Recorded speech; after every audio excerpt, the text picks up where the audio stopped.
Friends,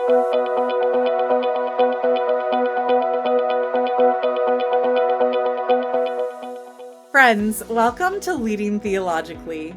I'm your host, Zoë Garry, and it is my pleasure to serve at the Presbyterian Foundation as the Associate Director for Theological Education Funds Development. In this role, I get to work with our Presbytery seminaries, churches, and partner organizations that are invested in supporting theological education. We have spent this past season exploring discernment. And I would like to welcome to our last episode today, my friend and colleague, the Senior Director for the Theological Education Funds Development, Bill Davis. Welcome, Bill. Hey, Zoe. Thanks so much for having me on. Yes, and thank you for letting me host this season. It's been fun. Nice little break for you as I got to have some really great conversations around discernment. Yeah, no, I've enjoyed listening and following along and looking forward to talking about some of the through lines that I've noticed this season and just diving into discernment again. Yeah, it's a fun place to be. So welcome. Totally. So throughout this whole season, we've asked every single guest this opening question. Yeah. At what point in your ministry did discernment become an important practice? And I'd love to hear your answer. Absolutely. So, Zoe, I'm not sure you know this. My first call after seminary was working at Calvin Center, the camping conference center of Greater Atlanta Presbytery. And I was one of the associate program directors there. And during that time, we started a program for young adults called Common Soul. And we spelled soul two ways. We spelled it S-O-U-L, like our souls, and we spelled it S-O-L-E, like the souls that we walk with, essentially pointing out that we share a common faith and we share a common walk. And the Common Soul program was designed to help young adults discern their call into ministry, either in the church or outside of the church. And we did that at a conference center setting where we were right by Atlanta Motor Speedway in Hampton, Georgia. And we did intentional group meals together throughout the week. We used these young adults for our environmental education staffers. So they would facilitate on our high ropes course and in environmental ed lessons, and they'd serve as lifeguards in the pool and on the lake. And then we'd also partner with local churches to give them ministry experiences in children and youth ministry. So that Common Soul program was really one of my first ministry dives into this really important topic of discernment, because over the 3 years that I helped shape that program, we saw 18 young adults, I think, come through that program. And of the 18, I want to say half ended up going on to seminary. That's huge. Right, whether that was at Columbia in Decatur or Pittsburgh or Union, or some discerned calls not to go to seminary, but to stay in camping ministry. And so, right, part of the discernment is figuring out what God is calling you to do, but also what God is calling you not to do, right? And that balance, right? Yes, knowing what we aren't gifted or good at is sometimes more important than the figuring out what we are good at, because we receive all sorts of validation in our lives, right? Especially if we grow up in the church, from church mamas and dads who love doting on young people where they see the Spirit at work in their lives.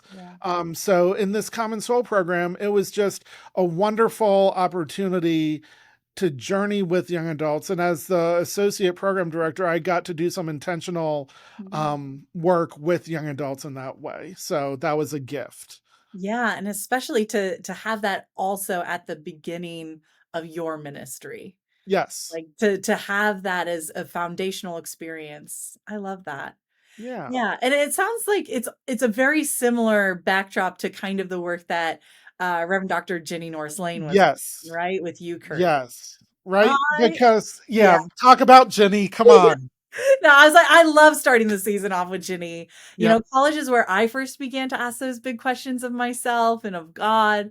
And our early 20s tend to be like one of the most directional periods.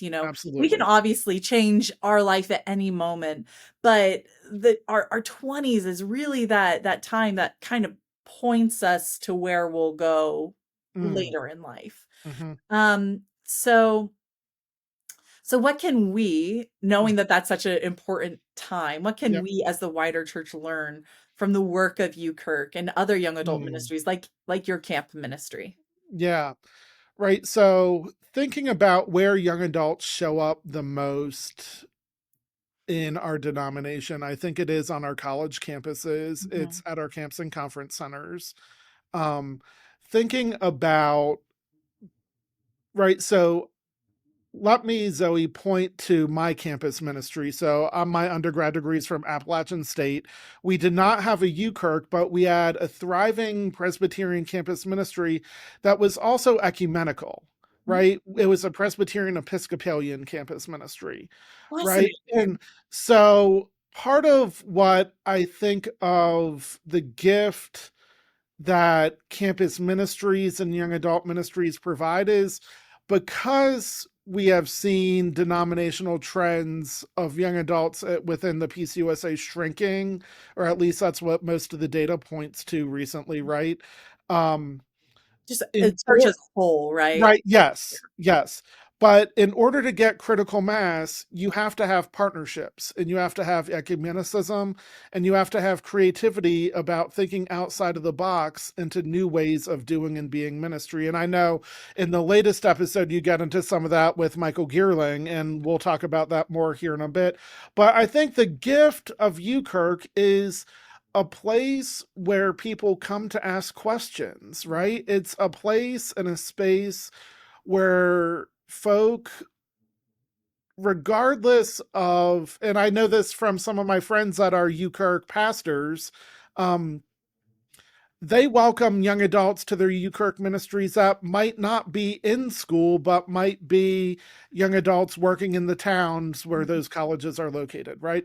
So it's a place to come and ask questions of faith, of the big life things, of purpose, um, of why I matter, why my work matters, why my degree matters, mhm, um, and how I figure out how to live as a faithful follower of Jesus in this world, seeking justice, not just for myself, but for the community that I find myself a part of. mhm, Right. And I think creating space, and when I think about hospitality, I think in order to welcome younger folk into the church, we have to be broadly accepting, right? mhm, And that is something that you Kirks do mhm. better than most ministries that I know of, right? I think Mhm, let me think. I'll go anecdotally, okay? So my friend Ashley Ann Masters is the pastor of the U Kirk in Raleigh, North Carolina, mhm, and that U Kirk was one of the first, if not the first, more light UKirk in the US, mhm, right? Because part of what Ashley Ann, her board, and her students wanted to say was everyone is welcome here, right? And so as I think about what you Kirk and young adults need, it's acceptance, it's belonging, right? It's a mhm. sense of awe and wonder in a world that might not make sense because it's on fire, right? And so Truly. I really do think that that is the gift Mhm. that Ginny, as the UKirk executive director, provides the denomination in the world, Absolutely. is helping people welcome holistically and wholeheartedly. Mhm. Absolutely. Yeah, it's interesting. One of the things that you highlighted is the importance of creating that space, Mm, right? That like you Kirks can create that space of mhm, collaboration, of wonder. In our second episode yep, with Tim Yee, we talked a lot about that intentionality of space.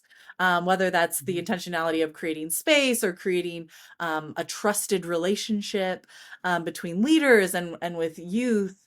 And I was just wondering, after listening to Tim's episode, as a Yeah. parent, Yep. what are you looking for in spaces to help develop your kids' talents and questions that we see a lot in these discernment spaces in places like youth group, Yep. children's ministry? Yeah, Zoe, thanks for that question because so oftentimes when I think about ministry, I don't necessarily approach it as a parent, right? Yet Yeah, because you've my held so many spaces. right, yeah, yet my oldest is 10 years old, right?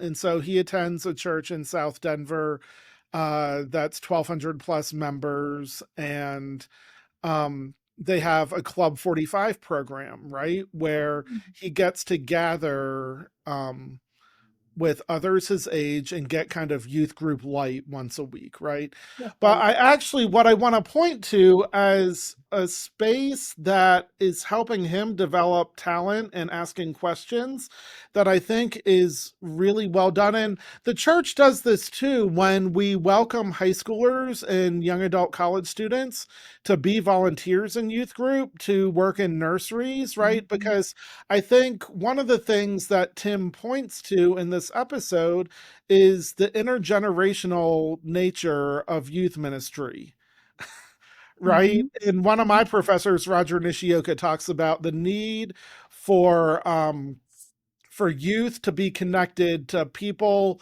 not their own age Yeah. within the spaces where they gather, right? To help them ask these questions, right? So Zoe, the space that I thought of was my 10-year-old sings in a children's choir, Mhm. right? And so every Thursday night, I get to go and watch him gather with 50 other fourth through eighth graders to sing in this choir. And while there are adults in the room, there are also high schoolers that sing in the same choral program, but in a different choir, that are there mentoring these students, helping with sectionals. They are there to get to know these youth, to let them ask questions about music, about who they are as budding human beings, because adolescence, right? And um, is this time where we start asking the really big questions, right? And so my eldest has gotten to know a high school vocalist really well. And so I just think about the transformational spaces that happen because of intergenerational relationships. And that's something when we think about discernment, I really think about um, the intergenerational nature of community discernment. Um, I think that's one of the things that the church offers. The most important thing that the church offers is mm, the ability for this intersectional and intergenerational space. It's yeah, we are so sectioned by ages in our society from yes, as soon as we enter into kind of formal settings in schools or in professional life. And I've always deeply loved that about churches, that you can have someone in the full line of professionalism in life, in relationships, that yep, you can see that. yep, So thinking and moving on to yep, Daniel's episode and yep, just kind of what these long arcs of experience look yep, like that we get from the intergenerational parts of sure. churches and those experiences, but each in ourselves, we also have kind of either different journeys or different paths of the same journey. Uh, Yeah, right. So, as a musician, I love this conversation with Daniel, right? Because he is an amazing musician. I know he leads in youth conferences and places mhm, around the denomination. And Davidson College is such a wonderful place for him to be cultivating young adults mhm, in their vocational journeys, right?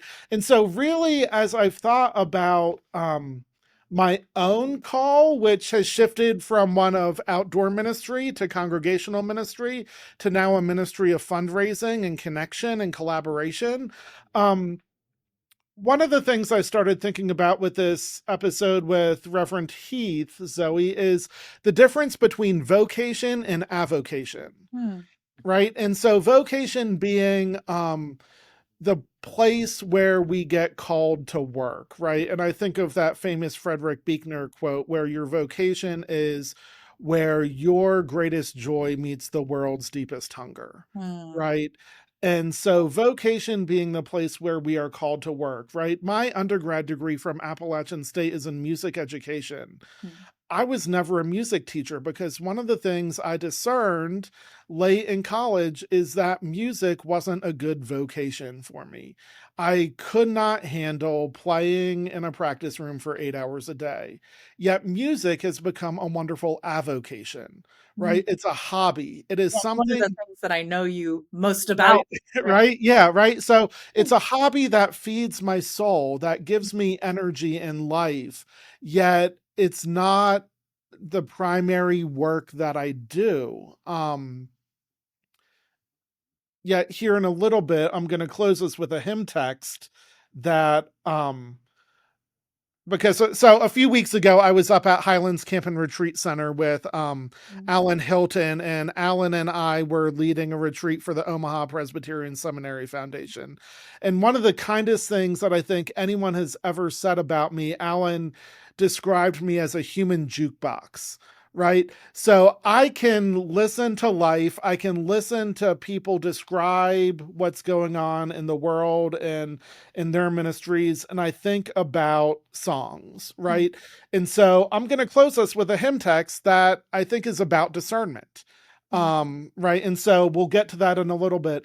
But so the paths in just the intertwining of life, right?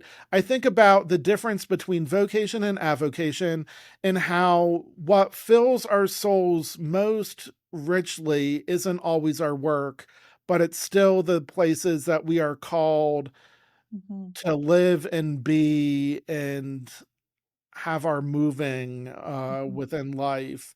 But it might not always be work. It might be hobbies. It might be board Mhm. service. It might be volunteering at our presbytery or synod levels. It might be national church work. Avocation is really important for us to think about when we are doing this discerning work, because if we don't have a balance between vocation and avocation, I think we are missing a holistic life that God calls us to. um, so yeah, I'll Yeah. stop there. No, I really love that. I think there is sometimes pressure to be like, you're good at this. This is the path that you go on. Hmm. And to be able to truly discern that actually there are parts of me that isn't it doesn't fit for that path, for that Mm, vocation, I think is really important. Um, and often not one we hold enough in discernment. We often think yeah, it's this formulaic thing. I have this talent, there's this need, and here we go. right. X plus Y does not always equal Z, Yeah, right? even though it's the best letter, like Right. I see what you did there. um right, yeah. So but it's, I think about discernment, and again, we'll get to this some in talking about Michael and his work with 1001. It's not always formulaic, right? While he has that missional discernment tool um, that gives you an idea of whether or not a new worshiping community leader might succeed in that work, it's not formulaic, right? The work that we do um, around vocation, around our life's calling, um, is, I think, is so much more than just a formulaic response to this is my gift, Mhm. right? Absolutely. Because it needs passion. It needs right. I remember what our predecessor Lee Hinson Hasty would ask his guest about, where is your soul coming alive? Mhm. Right? Because what the world needs, and I forget if this is Thurman or Katie Cannon or someone like that, but what the world needs is more people coming alive. Yes, absolutely. It does. So I think that's, to me, discernment is how can we help one another? How can we help the church? How Mhm. can we help youth and young adults and ministry leaders come alive? And the work that we do here at the Theological Education Fund, I love as being a means to discernment because we help people come alive through their theological education, Mhm. right? And that is a gift that we give the denomination. Absolutely. Yeah, I love what you said right at the end about, it's about helping other people feel alive too. Yeah. So much of our culture is sustained by this like myth of hyper independence, right? Like, it's me, it's my life. I got to take care of my stuff all by myself, and and it's not true, and Right, that's not the truth that the church tells us.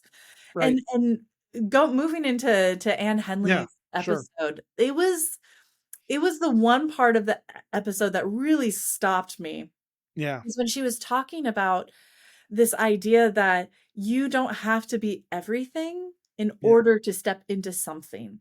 That yes, actually we're part of this church that yeah, has so many talented people, so many amazing experiences, and that like if you can't do something, someone else can. yep. So how can we better craft our spaces and Uh, conversations to invite shared discernment? Kind of what you're talking about, like yeah, discerning yeah, with the people around us in the churches. yeah. I'm gonna tell you about my friend Maria, I would love okay? to hear. So, Maria taught my confirmation class when I was 13 years old. Wow. Maria called me up one summer when I was in college. She was working at Mo Ranch as Mhm. the VP for programs then, and said, Bill, I have a new camp director. Why don't you come and spend a summer as a counselor in the hill country of Texas? I love that. Awesome. um Maria, when I started looking at seminaries and was dead set on going to Austin for my MDiv, said, Bill, there's this great hymn writer at Columbia named Brian Wren. You need to go meet him. There's this great youth ministry professor, Roger Nishioka. You need to go meet him. Right. So I think about Maria often when I think about shared discernment because shared discernment happens in community with folk that we have lifelong relationships with, right? I Mhm. could listen to Maria differently as a 22-year-old college student because I had already known her for a decade, Yeah. right? Wow.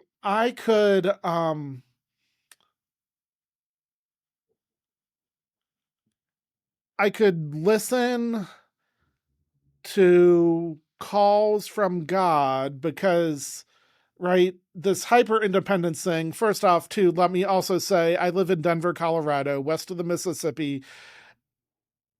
A Western rugged individualism is real west of the Mhm. Mississippi, right?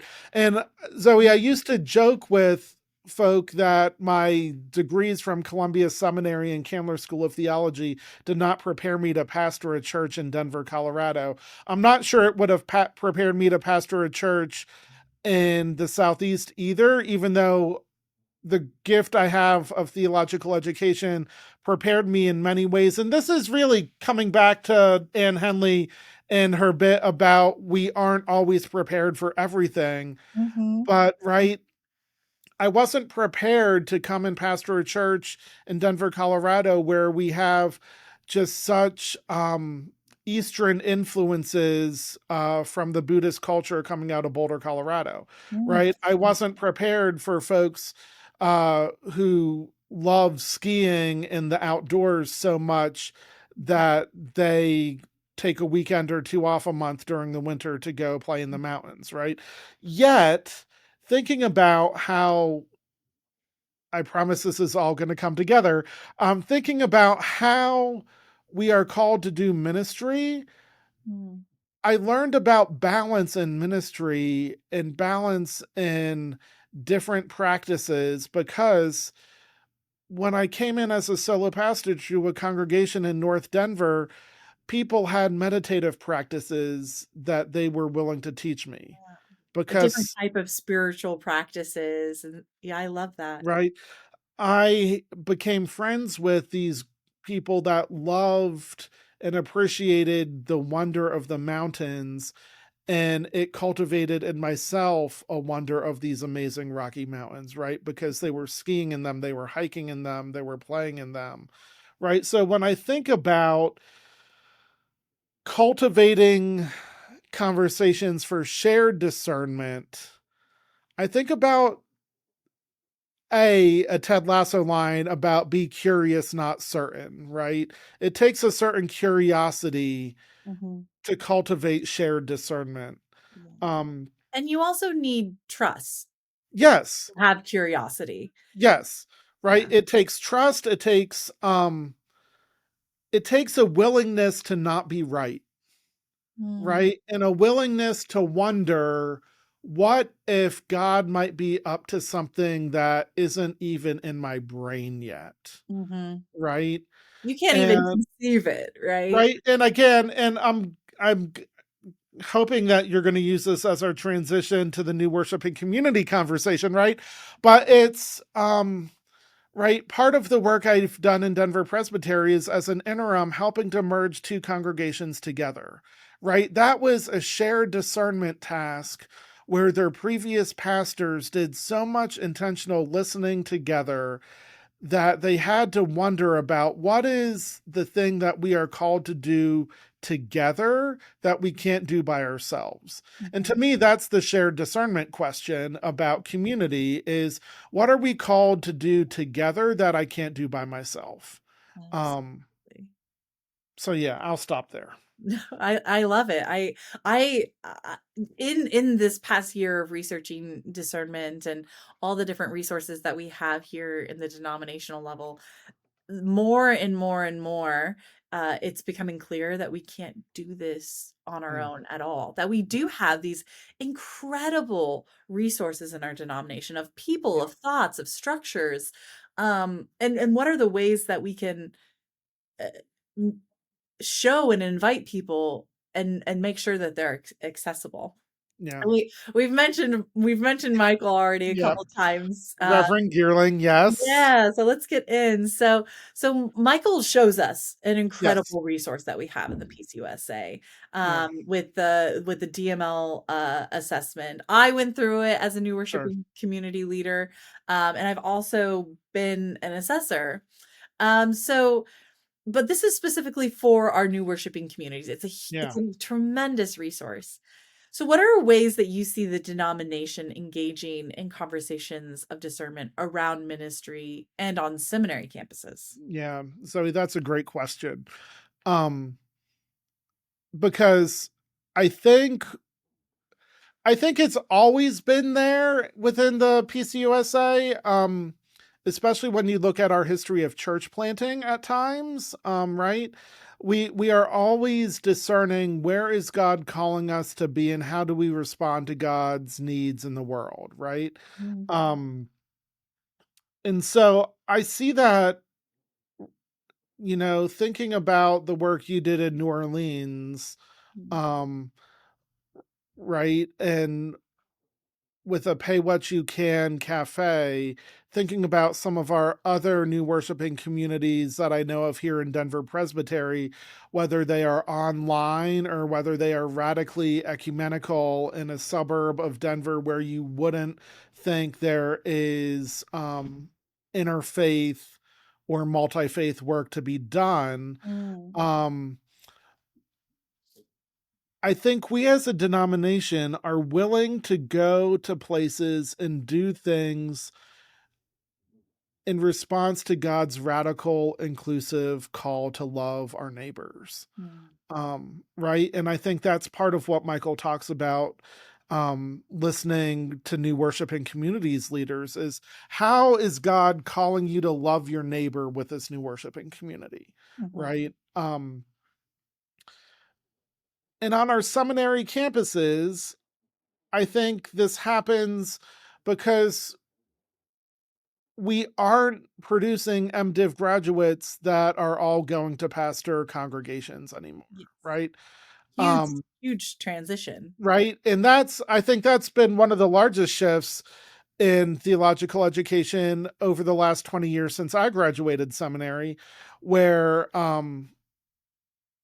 people in my class, by and large, started seminary to become pastors and congregations. And that's just not true anymore. While people still do feel very strongly called um, to congregational ministry, we are now also seeing calls to new worshiping communities, to chaplaincy work, um, to a vibrant ministry of public witness, right? Mm-hmm. Thinking about Yeah. an Austin Seminary grad who is now in the state House of Representatives, Mhm. right? Yeah. Disaster response, all of these different things. Yes, thank you. Right. And so mission work, Yeah.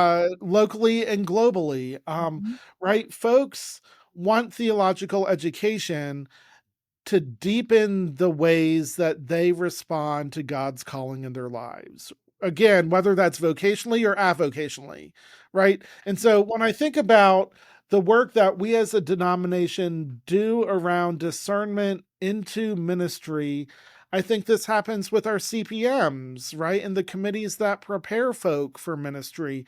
It happens through new worshiping communities, which welcomes people in and outside of traditional ministry settings. Again, I'm thinking about a new worshiping community leader here in Denver whose background is working with college students, and yet he has a new worshiping community, um, just providing space for people to engage with faith around coffee conversations, I love that. right? Saying that the space between us is where God shows up, right? And so when I think about all of this, I think about the resources that we have poured into these creative ministries, Mhm. um, right? And so this question of what is God calling us to do? What is God calling us to be? Right. I think about our friends in the national office that have just gone through this restructuring Mhm. around how is God calling us to faithfully reflect our Presbyterian Reformed witness in the world Mhm. um, Today. today. Yeah. And that's an act of discernment, right? Absolutely. Because we discern not just vocationally things personally, but we discern organizational structures collectively, right? And so this happens every 2 years with General Assembly as well. Like, how are we called to discern? And that's the other place where I see discernment happening in our denomination, right? Thinking about the ways that whether it's um, through commissioners' resolutions or through the committee work that happens at a General Assembly level, that is deep discernment work about listening to the voice of God for the future of the church. Absolutely. Yes, and it's there's you did such a great job of truly painting the array of discernment work Mm, is done from starting on our CPMs, going into the seminary classroom, to graduating, entering the church, yeah, or not entering into the yeah, many ministries that our church has. We yeah, have so many different places for discernment.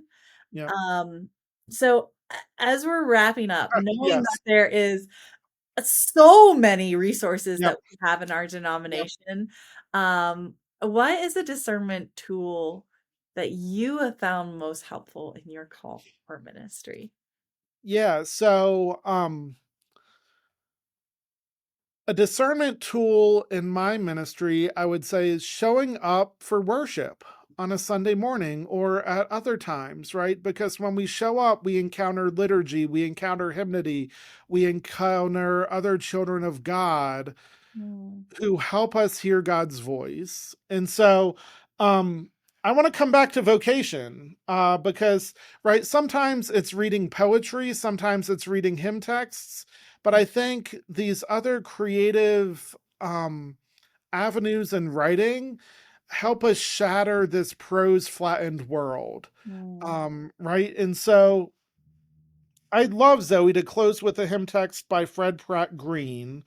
And Yes. I want to read all 4 verses, right? This is How Clear is Our Vocation, Lord, which is interesting that it shows up in the confession section of the Glory to God hymnal, because discernment and vocation is a confessional response to hearing God's voice and call in our lives.